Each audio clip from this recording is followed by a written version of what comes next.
Good morning, everyone. It's Tom Sidney Bushnell, aka Numbers, here from Site Club, the Tom Number Show, which I still have on Rumble, and my new show, which is News with Tom Numbers. And I've got a legend in the house with me. Well, not actually in the house, but on the virtual house. I've got Martin Geddes with me. Martin, how are you, mate? I'm gorgeous, as always. So greetings from extremely sunny County Durham, enjoying the lovely long summer days and fabulous summer evenings. It gets dark about 9:30. Yeah, it sunsets 9:30. It gets dark about 10. So that evening glow up here. Yeah, and you go further north, it gets even better. I was looking at the sunset in Stornoway right now, 10:30 at night. Yeah. And wow. Yeah. Wow. I used to live up in, you were telling me just before we started about your ancestors from Scotland, and I used to live and work in Scotland many years ago, and I love the place. And Scotland in the numbers is 88, Trump, which is Scotland 88. And if you do Scotland Edinburgh, because Edinburgh's 88, Scotland Edinburgh 88 is 176, which is Back to the Future. So it's appropriate, and it's real Tom Numbers on my Twitter. Wow. But I remember the long nights, the late evenings in Scotland. We actually changed our work schedule because it was quite regimented, but we used to get up at 6:30. Yeah. But what we found is people were out. We were up in, it was Motherwell at the time, Worcestershire. And we just found it was better to do our work with people when they were still around, have conversations late into the evening. So we actually got permission to change our schedule. So we, instead of going from 6:30 to 10:30, we went from 6:30, 7:30 to 11:30, and it worked a lot better because the summer nights up there are just incredible. I used to work in the mid-90s. I used to work in IT, and I used to be in the Royal Bank and Bank of Scotland. And I used to go with my workmates after work. You could drive out to the Southern Uplands, go and climb Tinto, go off and have a fish and chips, and still, and be back. Yeah, you go and climb that nice big hill. Tinto, where's that? That's a hill within reach of Edinburgh. Yeah, it's a nice big hill. Yeah. Oh, is that Pratthill? Caesar's. They call it Pratthill, but then there's also Caesar's Hill or Caesar's Mound. Is it the same one? No, I don't think so. But it's but you can go hill walking in the evening. There's so much daylight, and I love it. Anyway, it definitely makes the world a lot nicer, doesn't it? It's it's just more pleasant. It's I work hard in the winter and I enjoy the winters, but also you can't beat the sun. And I've been looking forward to this for a while. So I'm very grateful for it. Maybe we could somehow change things that we just have continuous summers. Maybe, Talking of Twitter, so Ricky Lambert, brilliant footballer for Southampton, Liverpool, England, West Brom. So he's been doing videos and he's been talking up more. He started a couple of years ago, so he did stuff with Matt Letizia on his shows. But Ricky's not even on Twitter. He's going to join, I think, today. But I put out a video of his that he asked me to put out, and it's gone bonkers. Yeah, it's had actually, this is the interesting thing. So the White Hats are in control of Twitter, as we know, because you're back. Yeah. But if you visually look at it, the public part, it says, so last night it was on 1.7 million for a long time, but it was actually, when you click through, and I could see on the graphics, it was 2 million. Yeah. Now it's at 27. Well, it was at 20. It was 2.6, which is 26 is God game card. 27 is JFK code, but it's actually at 3 million. So it's White Hats are in control, and we know that because you came back on Twitter 2 weeks ago. Yeah, but pleasant surprise. Not a shock, but because it'd been kind of trialed for a long time, and it's a sense of justice. It's a big deal because when you have your tongue cut out, it's digital assassination. Your avatar gets killed. Gets resurrected. But that wasn't just my avatar. That was how I earned a living. Yeah, I'm an IT guy. And that's how, I started off, my first 10 years, my Twitter account only got to 8,000 followers, but that was all my hardcore tech geeky followers. That was how I found customers. That was, So having your livelihood taken away, as well as your freedom of speech, freedom of association, and your ability to read other people's opinions, get news information about the world, all taken away with no due process. You're not no joke, is it? It's not funny, and And when we're up against Bolshevik types, I've been personally named in like one of these Soros, type funded reports. You know that they're targeting you. They're saying we're coming after you. Yeah, it's like this is not to be taken lightly. It's a threat. So coming back, what do you think about that, Martin, in terms of the reality of that? Because you were one of the early pioneers many years ago. So it's like now that we're seeing your account come back. I mean, me and Mark Atwood, we had it taken down. Yeah. Thank you. I've still got my other one, and I hope the White Hats want me to continue on that one. I'm sure they do, because I'm of the opinion that they're in control of everything right now, and they're moving the pieces around, and they want to direct the narrative. Yeah. But nevertheless, we are human, and when at least part human, I'm sure we might have some alien DNA, but I'm sure we're. Right? Yeah, exactly. But I mean, you've got definitely a certain essence. I'm like, well, Mark must be an alien. Ricky's age 41 right now. 41 is alien as well. So I'm like, all of us types maybe have a bit of a mix. Jack Kidd, I'm sure, has got a bit of a mix. But anyway, nevertheless, when we're in this human avatar, we're human, and so it does affect what you're doing. And it's like, okay. But now that you've come back, and we're seeing President Trump came back on YouTube, what do you feel is the reality of things like you were on a list with Soros? Now we're going into things are moving up. I do think that the head of the beast was cut off a while ago. I think this is all, even though it's confusing, I do think we're in a safe environment, but we've still got to act and play out, the game effectively, and do our best as soldiers to get the victory. So what do you feel of the reality of that, where we are right now? Yes, the head of the beast cut off 2017. But it doesn't mean that the thrashing limbs of the beast are not a problem. Yeah, there's a lot of beast. And I know what White Hats are in control. That's the ultimate strategic move that wins the game. Is owned and inevitable. But you still have to play out the game, and pawns are lost and bishops move, and it's like it's the game is still operation. Yeah, pieces are lost. It's like it's a real war. People die. And my sense is that the military primarily provide provocation. Yeah, they do the kinetic stuff, and we're here with containment. So maybe an analogy is in a nuclear reactor. Apparently, there are these boron rods that go in, and you can drop them into the reactor, and they absorb all the neutrons. Yeah, and so you've got one thing that's generating tons of energy. Yeah, and that's what the military do. And we're the thing that keeps society cool and go subcritical. Yeah, it's like so when other people around us go, hang on a minute, didn't Tom and Martin and all these other people say that this was coming? And they all seem to be really calm at the moment. Why are they so calm? Well, it's because we understand there's a long-term military plan. And so we're here to prevent casualties. Yeah, it's like this is real. And one of the reasons I really miss Twitter wasn't because I wanted to prognosticate about the world or generate followers, or it was actually mental health, which was I was posting my photographs. You can see like my pretty pictures. Yeah, you're a photographer as well. Yeah, I started doing it because I went for walks, took photos, because posted them online. People nagged me to buy them. Accidentally became a little bit of a revenue source as well, but primarily it's about my mental health. And so me going for little photo walks, particularly in the afternoons, processing the photos in the evening, posting them up, and getting people's approval. And it's not doing it for approval, but it's part of my looking after myself.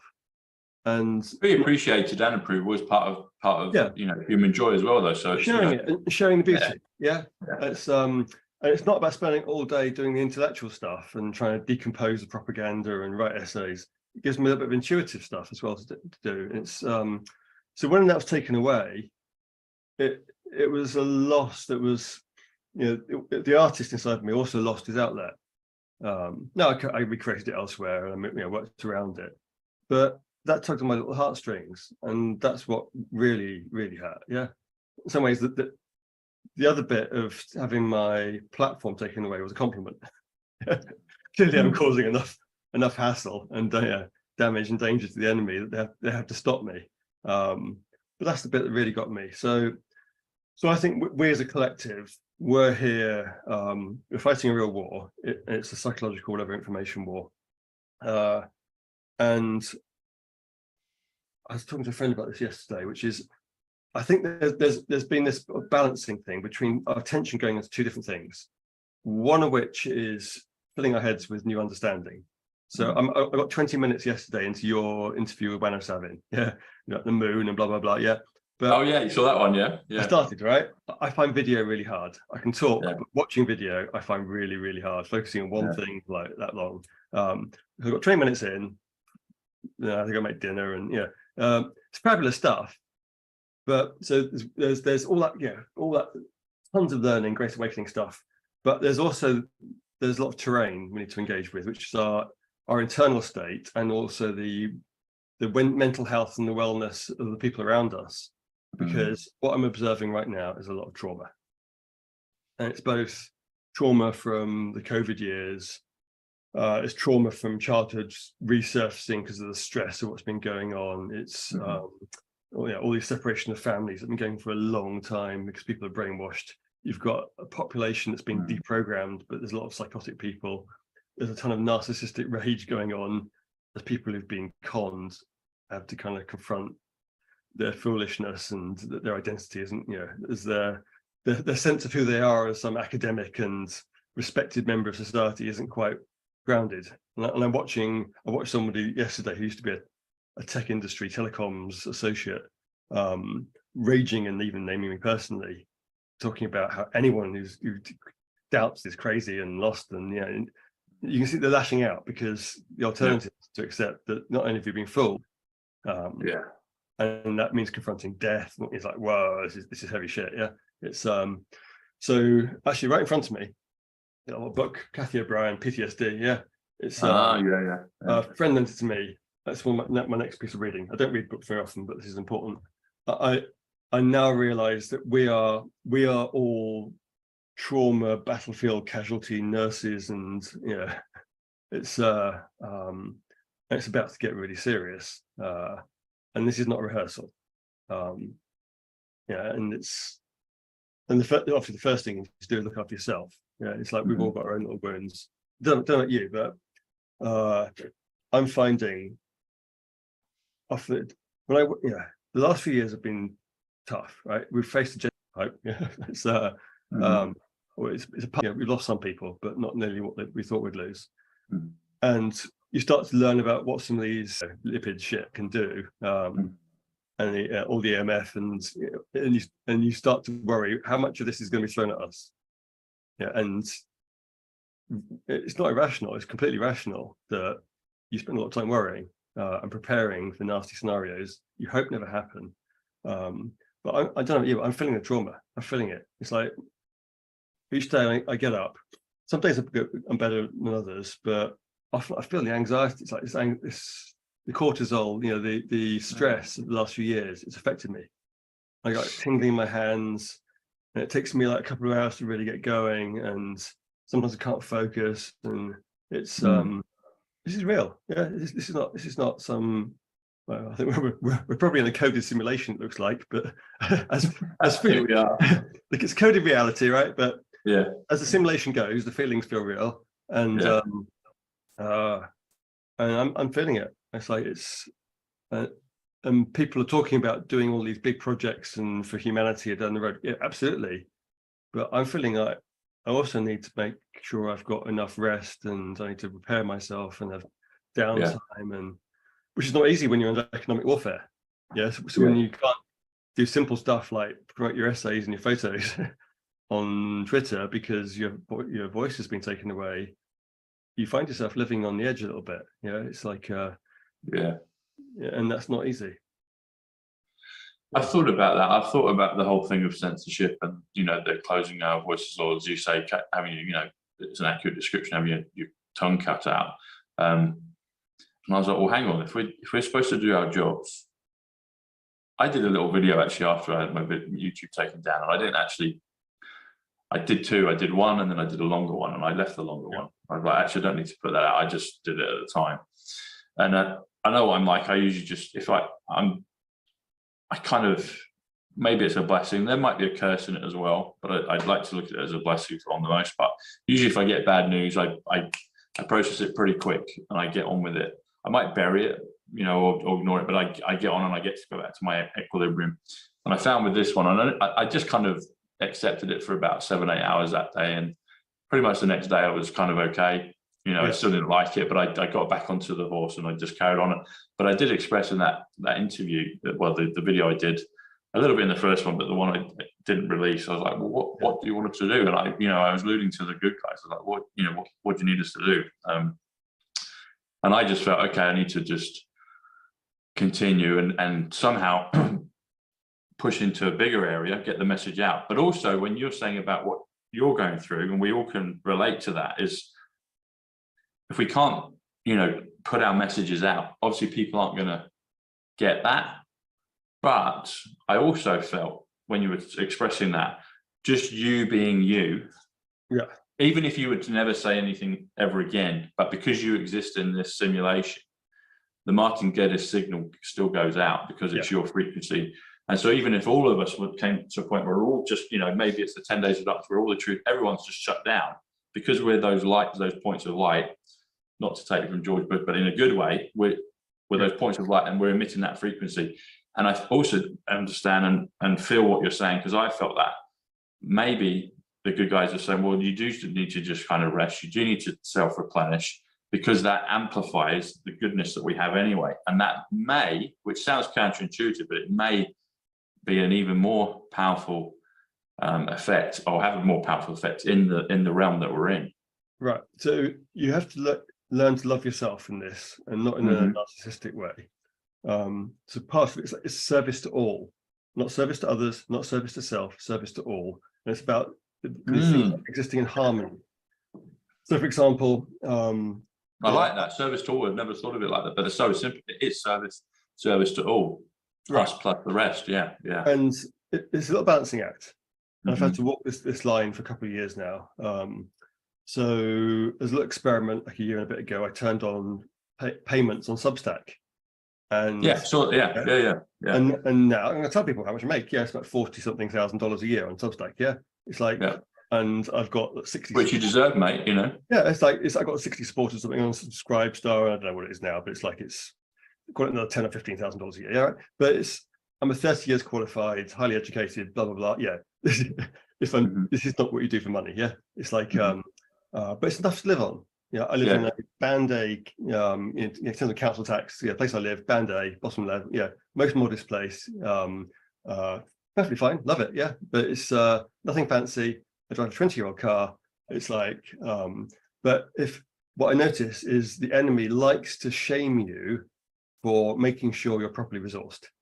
So if you're having something is a difficulty, or I've had to look after the people, whatever it is, and suddenly I haven't got the resources I need. I put my hand up and say I need resources. People help me. Yeah, it's but the enemy will go grifter, patriot, whatever it is. It's like, no, screw you, right? It's like so when we're deplatformed from things like Twitter, right? This is unrestricted warfare.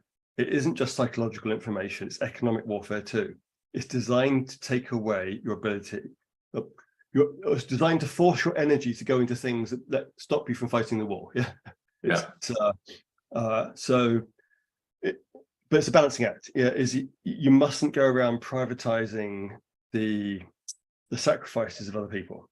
They're behind the scenes. I'm sure a lot of people died infiltrating the cabal, whatever, and had horrible fates, and bad things happen. It's like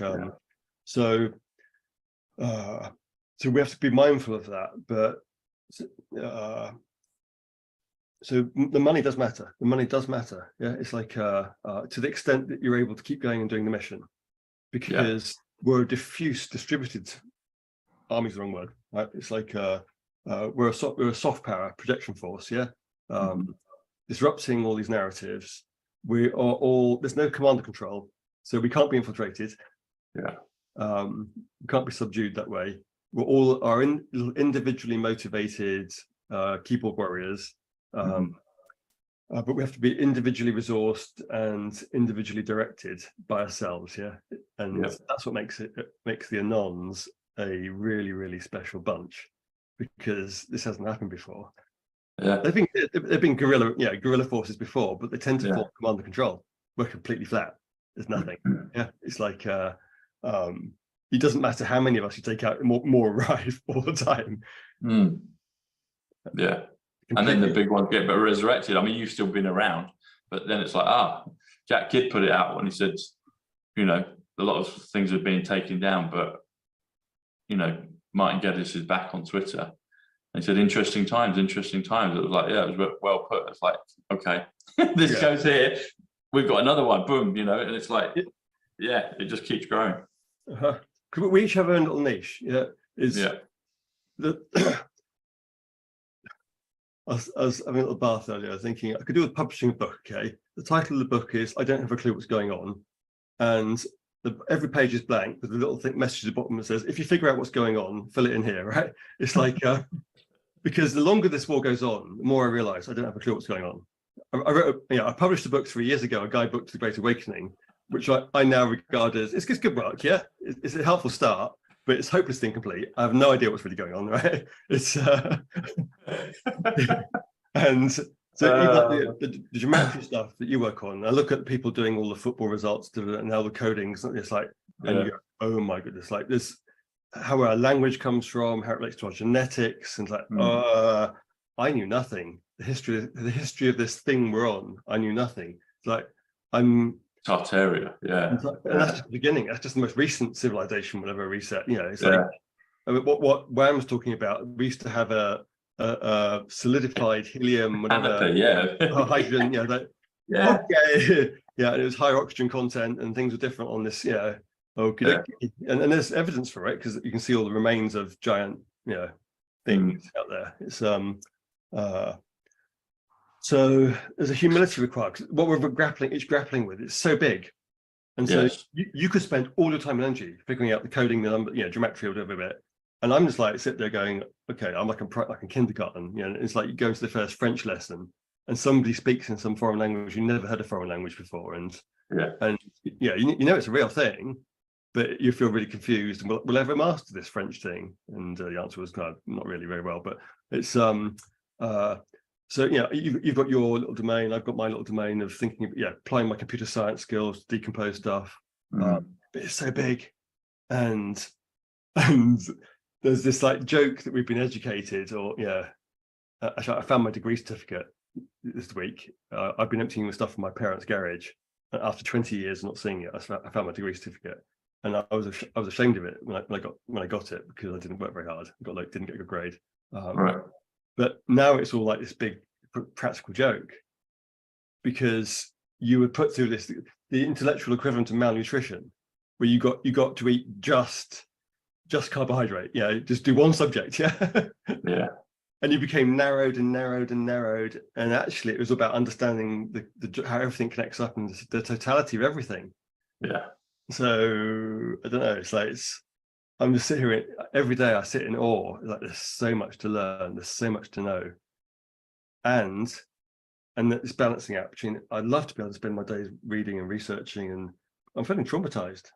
I can get 20 minutes into Wan's video, and my focus isn't there. It's interesting stuff. But I just need. I just struggle. It's like I've been at my laptop 14 hours a day for like 5 years, and or screen time for 10, 12, 14 hours a day, and I can't keep it up. Well, do what you can, buddy. Keep doing what you can, but rest as much as you require. I also think with like going back to Twitter, it's a different experience now. So before it was like this monomaniacal. Twitter was the thing. That was the battlefield. Now I have a slightly healthier relationship to it. I've separated myself from my avatar. I've had to mourn my avatar. It's a bit different from YouTube. YouTube is a bit like the Jews in World War II having their shop windows smashed. When you have a YouTube account taken away, it's more like your shop has been broken into and looted and burnt. Whereas your Twitter avatar is more you. So that there was a process of having to let go of it and recognize that wasn't actually me. I've got a body. My body matters. It didn't touch my body. It was just an avatar. But now I think the last 2 years have been they've actually been quite healthy.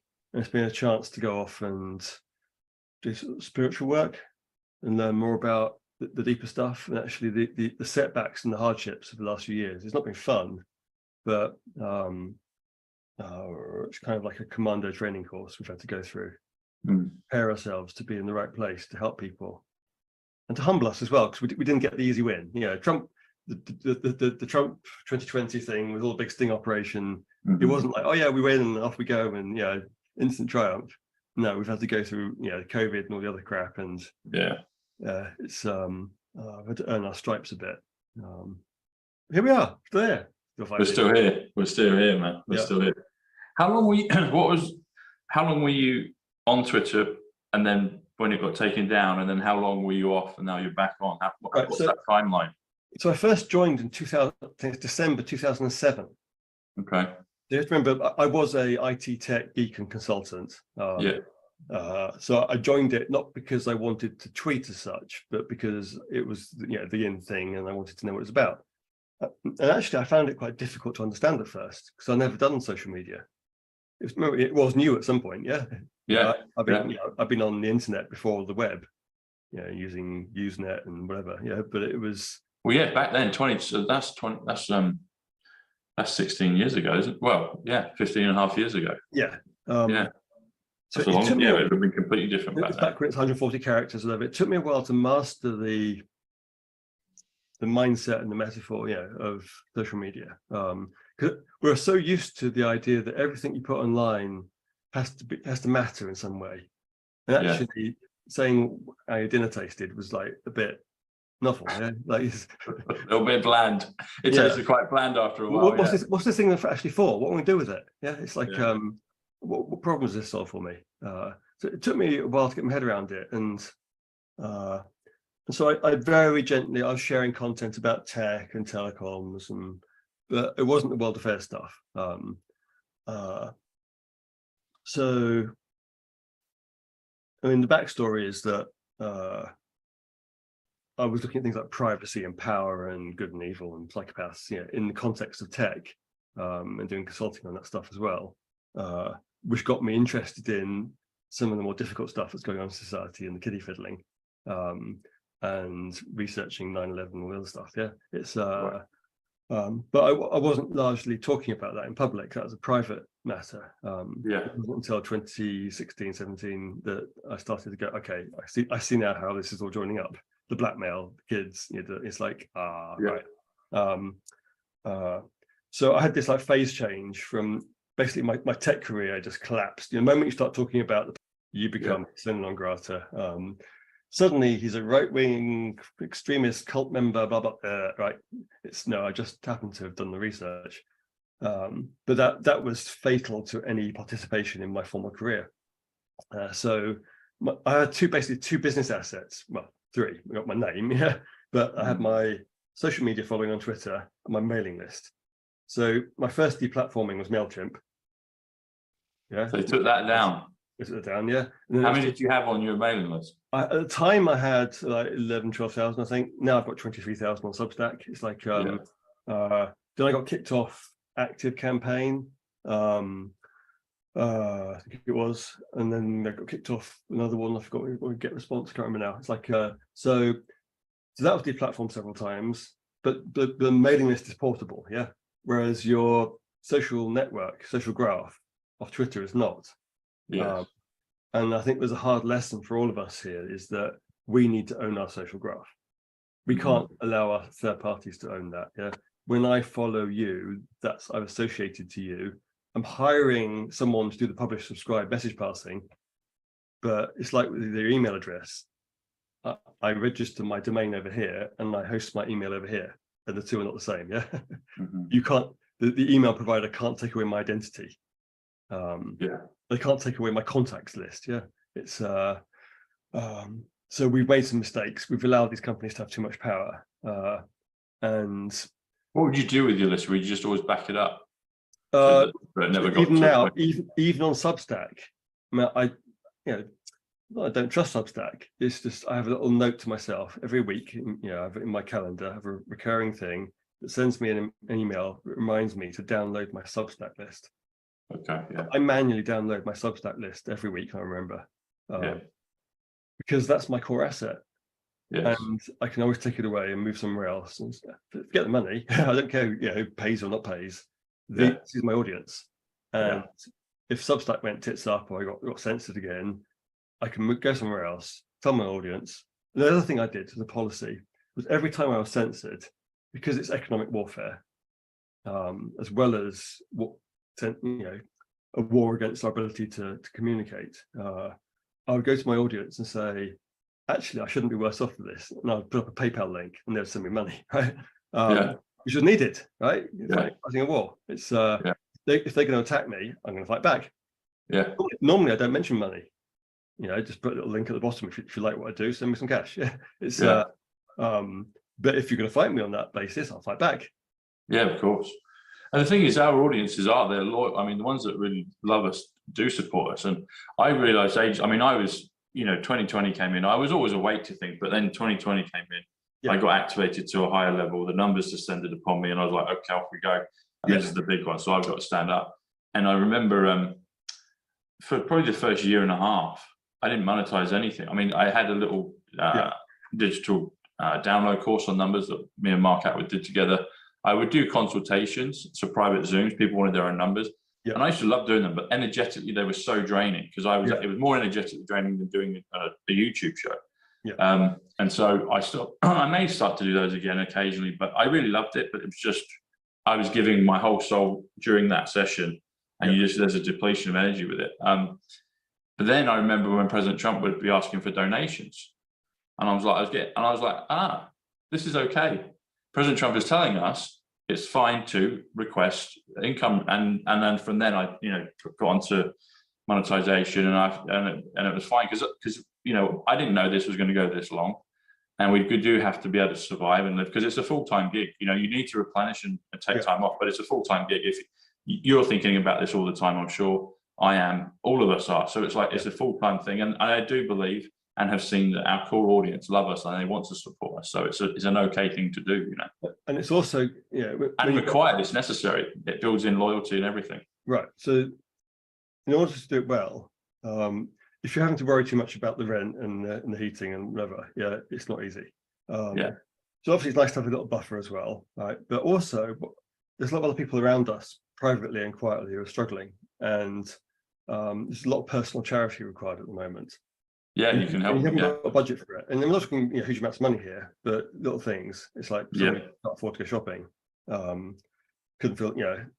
I got friends who've been economically attacked, and you've had to go out and fill up the car with fuel and go shopping for them. It's you do it very quietly, and you don't go around shouting from the rooftops. But you need the resources to do it. So. When we put ourselves out there and we exit the matrix, as it were, from, I could not do a job now if I tried. The idea of submitting myself to an HR department and self-flagellation. His, they, she, you, it. I don't think this is going to work for you. It's like I don't think I can do a job ever again. A job. So, and the whole corporate bollocks, I'm done with it. It's like, but I still need to live, and it's appropriate that we are. It's a bad example when we fail to look after ourselves appropriately, and to be rewarded for our work, and we don't allow the energy exchange. But it has to be packaged in the right way. So for me, I put all my content out there. The basic information is always free. I saw that because I subscribed to your Substack, and I was like, that's a really clever model. And there's negligible benefits for paying me, right? I maybe turn on comments and you can comment, right? It's like there's one exception, which is there's one little private newsletter I write for, which is got a deadline. So if anything has a deadline, I'll always charge. It's like if I'm giving my labor away, it's on my timing. It's my energy, my time. If you want me to do it by a particular date, I always charge. It's like doesn't matter what the money is. In this case, it's quite small, but so there's one little private newsletter I write for, and because there's a deadline, I charge for it. But we have to learn how to, we've been taught by the enemy in a slave system to have a slave mindset, and then you're either psychopathic and service to self, or you're put into the pure altruist service to others mode, which is just the mirror image of it. It's not the right thing. It's about the exchange, the reciprocity, and the respect. Yeah. So I think part of what we're having to do is we're having to learn in doing these videos, even, and building these audiences and sharing what are really quite not esoteric subjects, because now they're exoteric, but they're quite novel subjects for people. And guiding them through this sort of learning landscape as we learn ourselves. We have to be able to do it in a way where we don't put ourselves on a pedestal and say, I'm the world expert and the last word, and kind of subscribe to my course, and that's a bit that's too productive, too markety. Yeah, it's like, but we can't at the same time, if we just give everything away and we can't pay the rent and we're struggling and we can't help our friends, that's not good either. Yeah. So it's about an appropriate exchange of energy, which does work. And I found if I'm helping other people, I'm in financial distress, or yesterday my laptop's, I need to get a new laptop at some point. The connector's wearing out and it doesn't charge properly. Yeah, it's like I put my hand up and say, I really could do a bit of extra. At some point, and it comes in. Yeah, it's like, but I don't go around soliciting for funds. That's not. It's not about profit. Yeah, it just comes. And I've got a spreadsheet somewhere online of hundreds of people over time have written to me, said, Martin, if you're ever in whatever, Idaho, come by. And I've kept the links, so I'm fine. Doesn't matter. If I need accommodation, a meal, transport, people out there will, if I need it for the job, it'll always happen. Yeah, exactly. We've got a wonderful audience. They're very loving and kind, and they're amazing. You know, we are some of the faces, but without them, we're just in the echo chamber. So, you know, we're able to, and that's where the energy is. That's where the power is, and that's why, you know, doing the live events, and it's amazing. You see their faces, you just see and feel how much you've touched their lives, and they're just so grateful, and that makes it all worth it. You know, because first of all, when we were just speaking to the audience and you see the digital comments, that's great. But when you actually meet the flesh and bone, the flesh and blood of the people on the other side of the camera, it's incredible. And they're you know, we're loved beyond measure, and I'm grateful to them, and they love all of us. You know, they're just amazing. It is different, isn't it, when it's in the person? Yeah, from the avatar world and Twitter, and they realize actually you're just a guy. Yeah, and you're having a life like everyone else with relationship issues and kids, and it's like you live and you breathe and you bleed and you fart like everyone else. It's I just got a digital whiff. Because it's very easy for people to recreate that kind of celebrity culture online, and they look at your follower count, and they start to get ideas which are not actually related to the actual living, breathing, fallible person in front of them. I wanted to. So you put a post out, and at first I thought it was you that wrote it, and it still may have been, but I wasn't clear on who the author. But you were talking about Back to the Future, or the article was. Do you remember you put that? I say you put a post. I think you put it in Squirrels a couple of weeks ago. It was a Back to the Future post. Does that ring a bell? Not exactly. Okay. Anyway, it was interesting, and I can't even remember the full details of it, but I know I enjoyed it. But there was something I wanted to bring up, and you may be aware of this, but talking of Twitter and Back to the Future, there's a natural connection. Yeah. So I don't know when the last time. Well, I'm assuming you've seen Back to the Future, but I don't know. So with our teenage years. Yeah, exactly. So towards the end of the film, in the last act, you've got Emmett Brown. So Emmett Brown is 148, simple gematria 148. Donald J. Trump 148. Yeah. Time Traveler, the American way of spelling it, 148. Yeah. Actually, Ricky Lee Lambert, who just exploded on Twitter, the ex-footballer with his call to humanity. So Emmett Brown is up there doing, trying to connect everything. You have to travel 88 miles per hour to time travel. 88 is Trump, 88 MPH, the abbreviations 125 time travel together. Yeah. John Kennedy, 125 time travel. 8th Avenue, where the Tesla building, the New York hotel. But there's a Twitter reference in there. So when Marty swings around in the DeLorean 74, which is gematria, which is energy, which is Jesus, which is Messiah, which is English, London, all these things, you'll see just in the slight background, there's a board, and it's a board for a motel, and it's called Bluebird Motel. Yeah. And it's got the blue Twitter symbol. And I'm like, that's Twitter. Yeah, it's Twitter. And then when you do the numbers on it, Martin, Bluebird Motel comes to 138. Yeah. 138 comes to Donald Trump. It comes to revaluation. It comes to I am Twitter. And it also comes to Elon Musk Bank. And I remember when I discovered this at the time, over a year or so ago, this is when the first rumors of Elon buying Twitter came out. And I was like, the numbers are right there. There's Martin McFly swinging around in the DeLorean, about to get to the start and whiz off into 88 miles per hour and go back in time, or back to the future.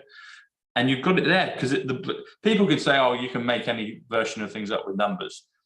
There's infinite possibilities with the numbers, you know, because there's so many words in the language. But when you've got something like a blue symbol of a bird, that's the Twitter symbol, and it's Bluebird Motel. And then I do the numbers on it. It's like 138 Donald Trump, 138 revaluation, 138 the savior, 138 Elon Musk Bank, 138 I am Twitter. I'm like, there's something being told here. And then people said, oh, it's not going to happen. One said, oh yeah, Elon won't get it. But he's always, you know, one tells as it is, and then he also has to deflect. But then President Trump said, Elon won't get Twitter. He won't get Twitter. And then he went, well, maybe. And he said it just right at the end. And I was like, he knows, they know, you know. And then there was a period of lull. And then a few months later in 2022, you know, he got it.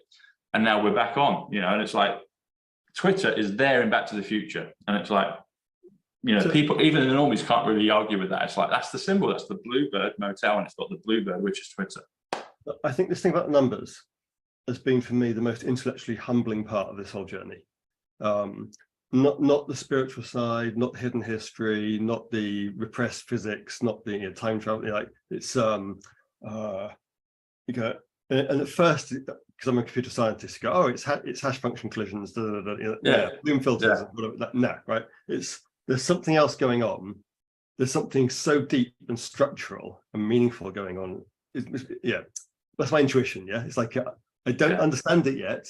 There's a superficial technical level which I can see. Yes, we're adding symbols together in the air, but there's something else going on here. And in my tech work, came across this concept of a universe of discourse. Right? It's so the current, like for example, the current internet. People think that that's the end point of building internets. No, there's a much bigger set of internets we could build. Right? Your universe of discourse is too small. Right? So the gematria part has added something to my universe of discourse that I never could conceived of existing. And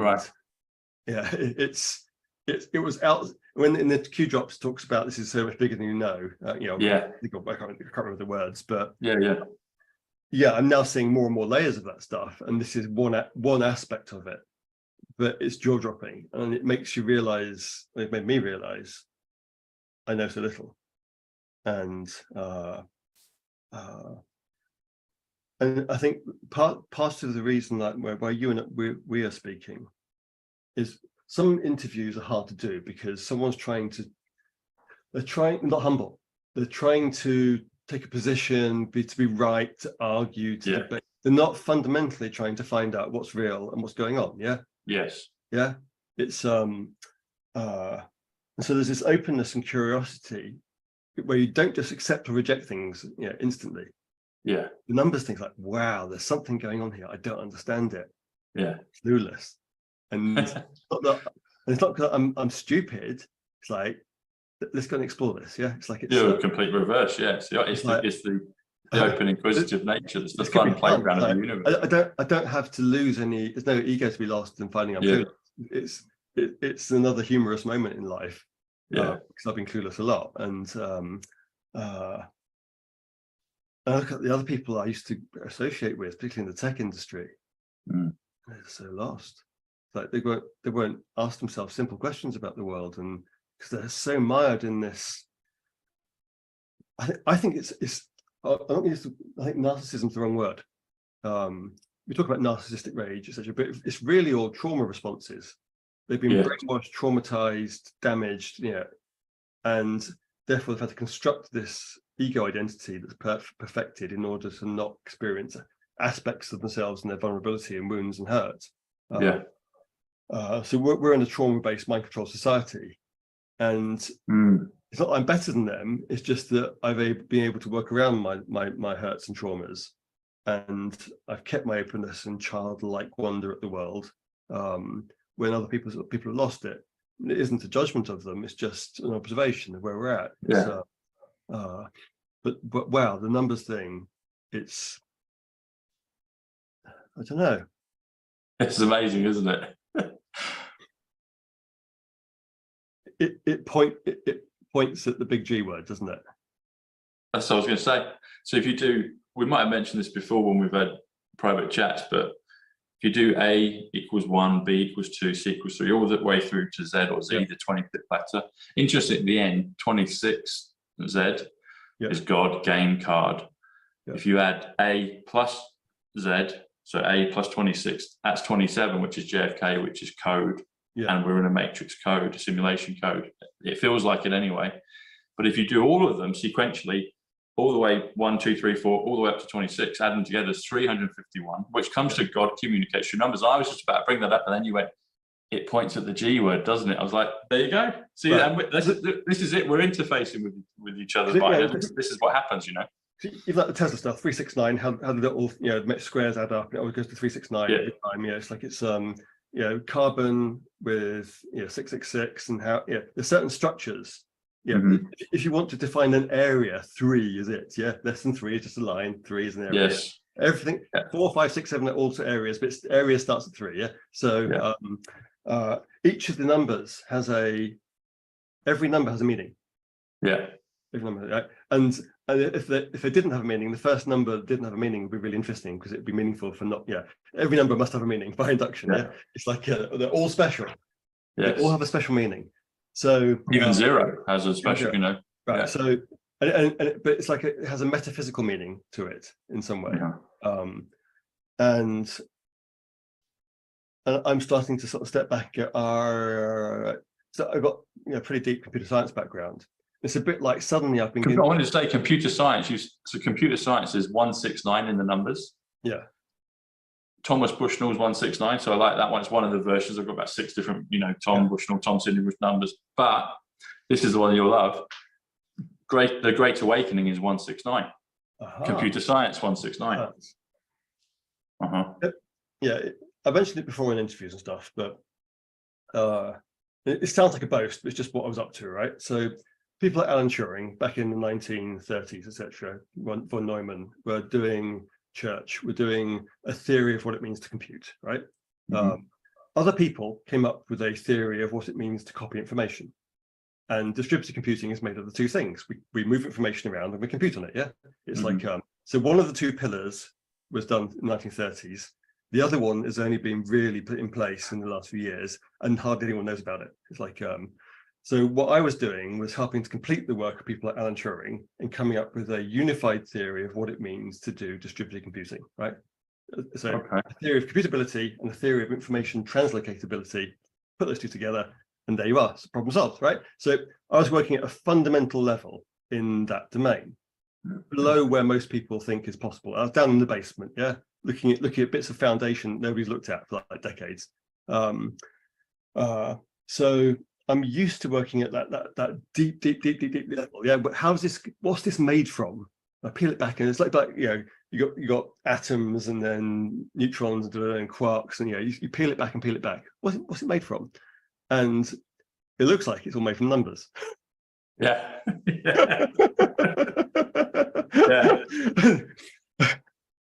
now you can, it's a kind of a parallel activity what I was doing in computer science 169. It's like I'm watching it. It's like, okay, this reality is coded. It's all, mathematics is like the thing it's all made from. We think the maths comes after the universe. Maybe the universe comes after the maths. It's like and I'm just like sitting back and going, right, okay, it's back to basics, isn't it? Really, it's like I'm going to have to rebuild everything I know from scratch, from the base. But that's okay, because I went into computer science and telecoms, and I found that was the case anyway. We've got this whole telecoms industry, which has no basic, it has no fundamental theory of what it means to copy information. I mean, that's a big claim, but I can prove it. Yeah, it's like you've got a whole industry that does not understand the nature of the job it's doing, and has made fundamental category errors about the nature of the job. So I'm quite used to having to go and step back and go, they're in a box this big, and there's a box this big you need in order to understand why their box is not quite the right shape, or it's upside down. Yeah, it's and I think the number, this. What you've been working on, and the geometry and the numerology, there's something else out there, and I haven't got my head around it yet. But it's credible is the wrong word. It's interesting. It's fascinating. It's curious. It's enticing. It's like, what's going on here? Yeah, and I start to realize I don't know. I need to find out. Yeah, it's. Do you have a middle name, Martin? Royce. Right. So, ROYCE. So my dad worked he was in the Navy 14 years, and then British Airways, joined BOEC in 1970. So apparently I'm named after Rolls-Royce. ROYCE, okay. So let's have a look at this. So I'd done your numbers before, but I needed refreshing on them. So let's have a look. Okay. ROYCE,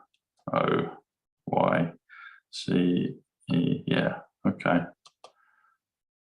Oh. You're in good company, my friend. Okay. Here we go. So Martin is 75, which is also Marty. Yeah. So we talked about Marty from Back to the Future. Yeah. President Trump has spoken about magic wand. So a magic wand is 76, which is Thomas. Magic wand is 75, which is Martin. So he said, I guess we have a magic wand. I guess we have a Martin. I guess we have Thomas. It's like, yeah, okay.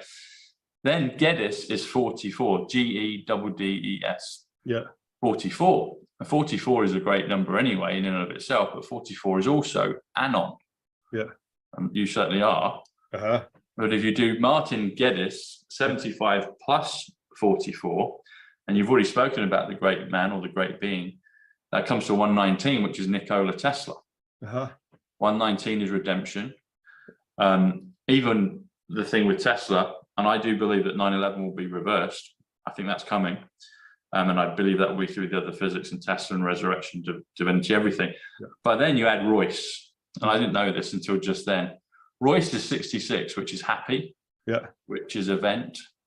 It's also Thames, which makes me think of River Thames, because that's 138 Donald Trump. So you've got Donald Trump flowing right through the middle of London. So I've actually lost my life on the Thames. I was born, my parents were living in a little house on the Egham side of the Thames. I grew up in Staines upon Thames. I went to a university that's on the Thames.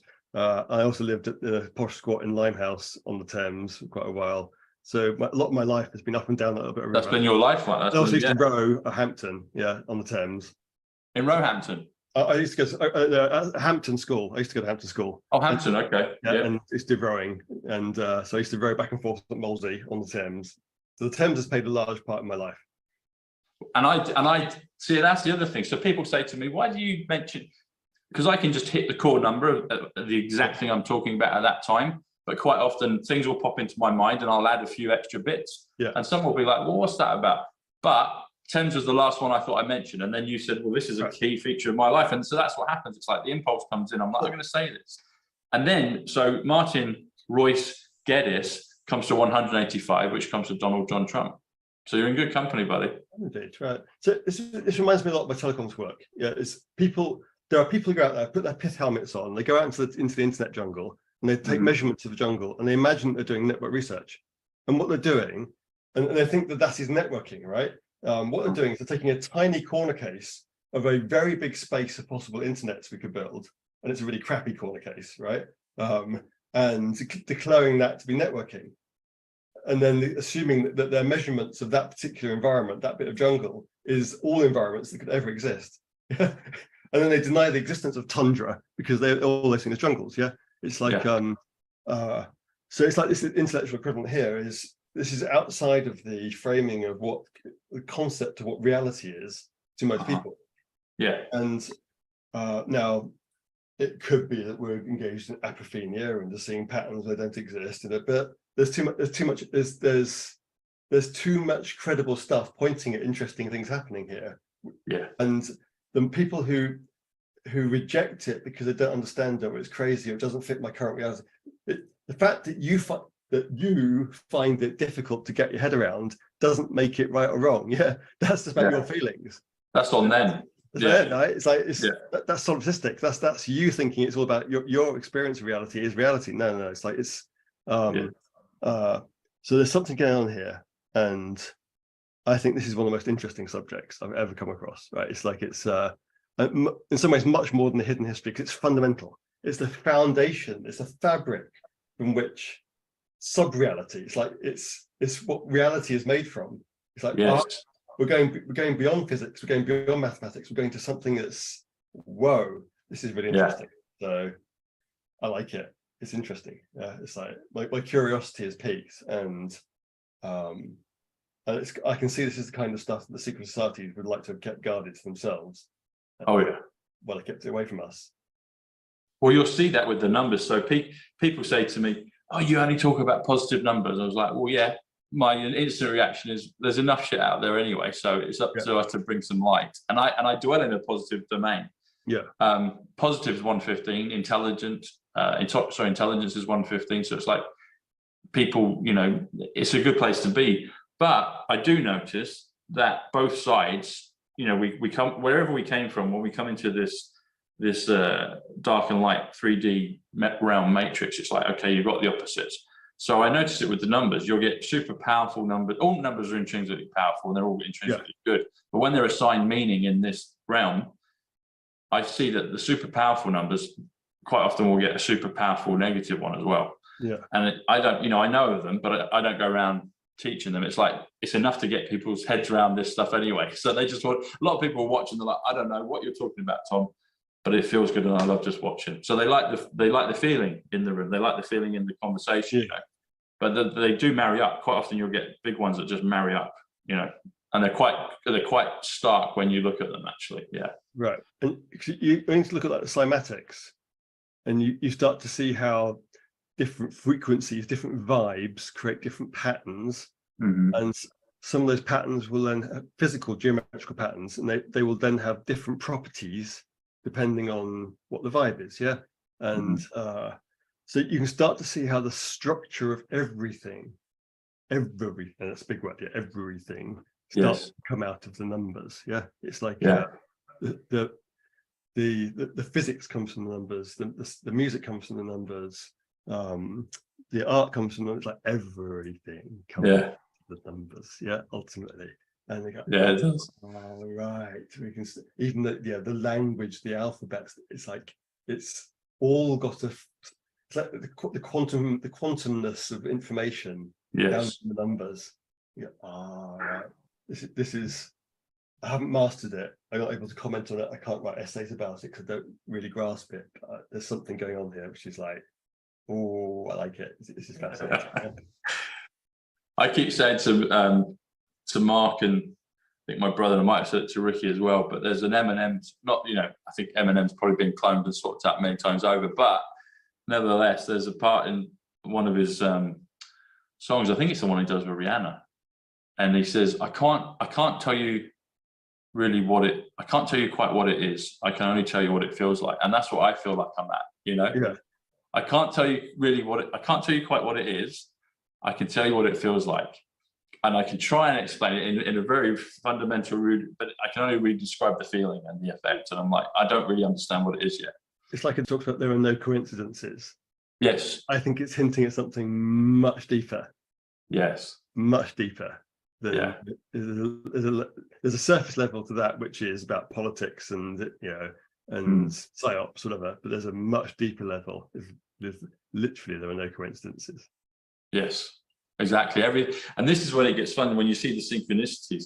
So I'll be doing a number or a series of numbers, and then I'll hear it on the TV, or someone will text me or I'll talk, and we've all experienced that. I'm sure we have it. That's, you know, we'll think of a loved one and they send us a text message. Yes.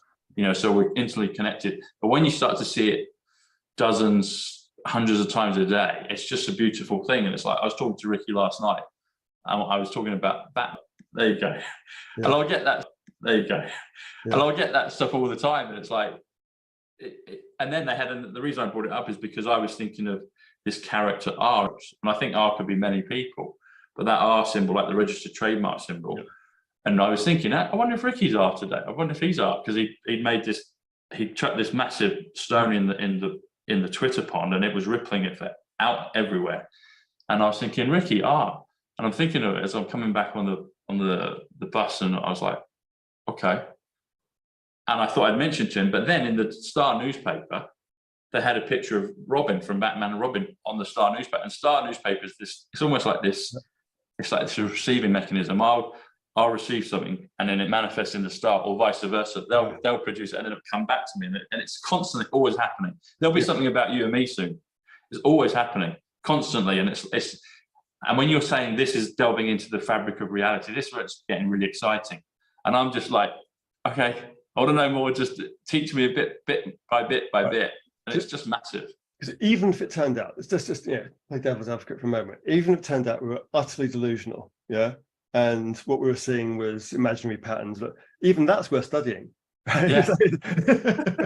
It's a nice place to be. Even our delusions would be really interesting. How come these people are seeing these patterns, apophenia, whatever it's like? It's but the idea that the universe is signaling to us through the peripheral vision, and like, it's a semiotic cosmos. It's symbolic, and it's using these collisions and hashing, and it's like it's a signal to us, and like the way, like, it's fascinating. And but a lot of people I know would just instantly reject it, but then again, so it's maybe they're not so attached to reality as they think they are. I don't know. It's like I just sit here in awe, really, of just how little I know, and how much I've got to learn. And it's throw away all the qualifications, go back to basics. You have to reconstruct your sense of everything from the foundation up, and that's okay, because there's some things that don't change. So what I got taught by someone years ago, which was, in any great change in the world, it helps to people to cope with the change. They need to know what's not changing. So I say, as you can hold on to an iron rod. Love, okay, love exists, right? Yeah, good. Okay, hold on to that. You got a pole star. You might have to reconsider all kinds of stuff, but there's something that isn't changing, which keeps people feeling safe. It's like so it's a lot to take in, isn't it? It is. It's super fun. It's like, you could. It feels like we're able to command. Maybe that's not the right word, but we're able to speak into the universe. We're able to emit and allow things to crystallize and to form and be shown back to us. I mean, there's this great video that was put out I've seen it over the last 3 years. I don't know when it was actually incepted and created, but it's called The Volunteers. You might have seen it, Martin. It's two little girls on a beach. It's about 8 minutes long, and they're talking about this scenario, why we came to Earth, and they talk about the time delay, and they say, Earth was impossible. It's so difficult because we just speak and we manifest and we think, and it instantly happens. But we came to Earth, and Earth was to create this, to get super mastery, but it was almost impossible because of the time delay. So you put something out and it just, still waiting, and it's just eloquently put together. It's masterful. But it really resonated because of this thing with the time delay. But I'm seeing that the time delay is getting shorter now. Things are getting shorter. And when I used to live in London, I lived at the top of Baker Street next to Regent's Park. And interestingly enough, there was a pub called The Volunteer, just around the corner. It was my place. Then you got the Volunteer pub. Then you got Sherlock Holmes. And last week they put a thing out again with Sherlock Holmes, and there was a whole bunch of codes on that. And it's like, so what's going on here? What's going on? So there's relationships in consciousness and the material world, or our perception of the material world. It looks like everything is information, energy, and vibes.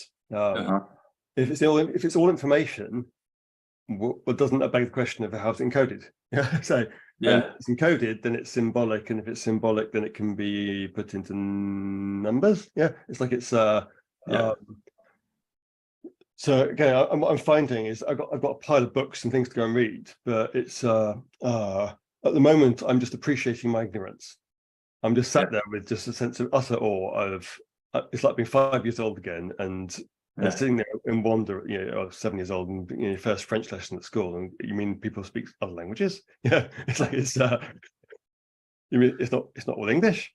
Actually, I knew that because my grandmother was Welsh, and Welsh was her first language. But it's like there's more than English and Welsh. Yeah, it's like it's so this is this stretching of our conceptual universe, and I'm now starting to see how it all starts to possibly sort of tie together. And there's so many hints from there's all these plausibly deniable sources out there on Telegram and elsewhere and other social media sites, doing their best to educate us as to how things might actually be. And you have to use just discernment, but a lot of them are hinting at the gematria stuff and the links to the physics and everything else that it all adds up together. Consciousness, it's one picture. Yeah, it's so it's a little bit. There's like an aesthetic of stuff that kind of hangs together and is coherent and starts to make sense and doesn't seem manipulative and is genuinely from an authentic place of trying to help you. And this fits in with that. Yeah, it's like there's just too much of it to ignore it. So I'm looking forward to dispelling some of my ignorance in the near future. Oh, you'll get it, man. I mean, you're a genius. You'll get it. You'll get it. It's and you mentioned as well. You said love. Love is a constant. Love is 54. And one of the things I used to get, I guess I still get them, but definitely in the early days, I'd get orbs appearing in my videos. Orbs is 54. Love. I was like, hang on, and people would point it out. I was like, where's that coming from? I was like, I don't know, but that's amazing. And I'd get it on key moments. There's one when I said the number 54 in reference to JFK. And I may have even misspoken because it's not, JFK doesn't come to 54, that's 27. But I said, oh, as in love and JFK 54. And literally from behind me, this massive, like the size of a tennis ball almost, whizzed from behind my cooker in London. And it was like, and then I got these intercepting orbs. I mentioned Bobby Kennedy and JFK Jr. And you could see them crisscrossing. And I had about 5 or 6 sets of orbs during it. I've mentioned my grandparents, my cousin Paul, that are part of all this for me, that have passed on. I met Ivanka Trump, 146, Ivanka Trump, Manifestation, 146, The Universe, The Trumpet, 146. They're all there. And I was like, the numbers first came to me when I met her. I didn't understand what it was. And then fast forward to 2020, I got the Diana downloads, listening to Trump misspeaking, Kennedy. I didn't even know what Q was. I figured out Q and 17 from coming down. And then I found out what the Q posts were maybe a couple months, 6 weeks in. But going back to when you said about love, you mentioned 3 languages. You said French, and then you said Welsh, and there's English. Now, English is gematria, 74, but French, 54, is love. And what's the language of love? It's French. So it's all linked, it's all there. The other thing as well, you can find, people say to me, what's the crossover in other languages? I haven't studied all the other languages, but one thing I know of, which is interesting, and it's slightly on the side of gematria, but it's an observation. If you do so biblically, people think of God or Christ as 23, I am. So you got I am, the great I am. But the 2 words in French for I am are je suis. Now, what's je suis? It's Jesus with an I Jesus, I am. And it's there again, it's there in the language again. It's like, okay, Yeah. You can't make it up, can you? Yeah. And Jesus is 74 gematria. So it's I gematria, I am. It's like, and one of my first experiences with seeing UFOs was out in Scottsdale, Arizona. Scottsdale is 118, the awakening, the storm, the matrix. My cousin Paul that died in 2015, and I get him as orbs, and he's part of my guides with it. I'll be typing something on my phone and I'll get a mistype out of nowhere, and I add up the gematria on it. It's him saying hello. But I'll get so I was shown some stuff in Scottsdale, and I saw these lights appear and come off again. I was like, oh, that's interesting. But then I got my own independent ones, and I remember distinctly one morning, it was still dark. I got up. Time's different in Scotland. I don't know if you've ever been there, but it's different. And reality is different there. And I looked up at Cassiopeia, the W, the I am, because W is I am 23. We're in the year of 23. And I look up, and there's 2 points of light, 2 stars in the constellation that just dim off and disappear. I was like, oh, it's one of them again. Okay, got it, you know. But I am 23, je suis, I am. It's there in French, the language of love. Love is French, 54. It's all there, you know. It's amazing. Right. It's beautiful. Just like the enemy tells us what's the enemy? Yeah, the opponent tells us. Yeah, the opponent. Yeah, I like that. The opponent. Yeah. Well, that's what Satan is an accuser or an opponent. It's like it's a role. So those tumbling numbers at the start of the Matrix, they were telling us. They're telling us. Now you go. It wasn't just an artistic little artifice to make. Yeah. No, actually, that they were telling you literally. And if you don't understand, if you don't comprehend, the deeper structure of how reality is fabricated from numbers, which seems to be, this is the hypothesis we have, right? We're rational scientific people. This is the hypothesis. You've got a ton of evidence for it. I've got an interest in it. It's like it's coherent enough an idea that it's worthy of investigation, understanding. But when there are these cultural clues that are telling us, you go, and given that there's this massive history of telling us what the hell's going on, White Hat, Black Hats, Star Trek, Stargate, whatever, it's like they've been doing it for years. It's you just can't ignore it. You cannot ignore it. It's like no, the other thing I picked up this last week was some MIT study or whatever that said that the strongest emotion wasn't love. Something stronger than love was authenticity. Wow. Now that was a little it's like a little moment for me. It's because it hints at truthfulness, and there's something deeper here. Because we tend to attach love as the strongest emotion, or strongest feeling. Because I think what we're authenticity, author. You author. You get to write the code. You get to authorship, authenticity. I was going to say gratitude when you said love and gratitude, but then authenticity, yes, But it's also the coded nature of reality. Cracking the code. It's like there's nothing. It's like a strong claim. I mean, how could you study theology and not understand this? Yes. Is there anything that could be more fundamental than seeing how we can encode the fabric of the information fabric from which reality is made up from? Yes. And even if it turns out to be not quite like this, but it's like that, the questions are profound and fascinating ones. And so 2 years ago, I would have been ready to do this interview because geometry, that's wacky shit. It's like don't understand it, don't get it, I don't see how it fits in the bigger picture. I keep seeing it cropping up left, right, and centre, but I don't get it. But now it's like I've seen too much and I can't ignore this. And it's part of the picture. I don't know, So I'm getting there. You're getting there, buddy. Or you mean you're light years ahead of most. So you know what you talk about the Matrix. So in there you've got the Trinity. You've got Trinity as one of the characters, and you were saying, here in this 3D realm, if it's just 2 points, it's just a line. But once it's given substance, it's 3. It's 3D. So I've met 3 of those characters. I've met Keanu Reeves in person, and I got a picture with Trinity, Carrie-Anne Moss from the film, and I'm like, that's interesting that happens. But as you're sitting back and you're taking everything on, I'm getting architect vibes from you. It's like Martin's being the architect. He's the architect. I like to I'm a synthesist, not an analyst. The detail is hard work. I don't do work, right? It's like I like to see the big picture and how other people look. So this universal discourse thing is the reason you can't solve this problem is because you can't step outside of the problem and see it from the right angle because your universal discourse is too small. It's your framing is always the limiting aspect. So whatever the discussion is, you just sit there, let them talk away. Okay, the framing they've got is this, that. Okay, I solved your problem. it's much better than work.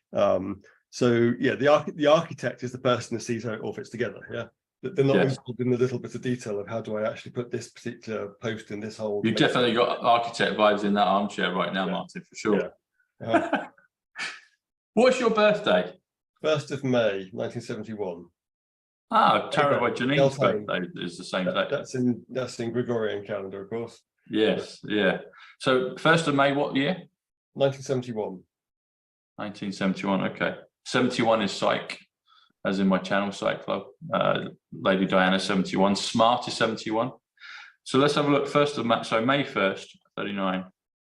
72. You're going to like this, buddy. You are the mate. You are the architect. Martin Geddes. Everyone, I'm talking to the architect today. So May 1st. Yeah. Is 111, which is perfection, which is computer, which is white dove. Yep. At school, in middle school, right? So I used to have, other kids get teased all kinds of ways. I'd have someone come behind me and go, computer. It's gonna tease me and make me get my attention. Yeah. So I was really into computers because they're easy to relate to than humans. Yeah, May 1st, buddy. 111, perfection, computer, white dove. Yeah. You're the architect. I'm sitting here with the architect. Right. That's brilliant. Let's see. So 1971. So 19 is 86. Yeah. 70. Architecture is a defense against manual labor. See, other people go and build it. You can sit there and go, it all goes like that together. 2:30. Okay. May 1st. Ah. Okay. Look.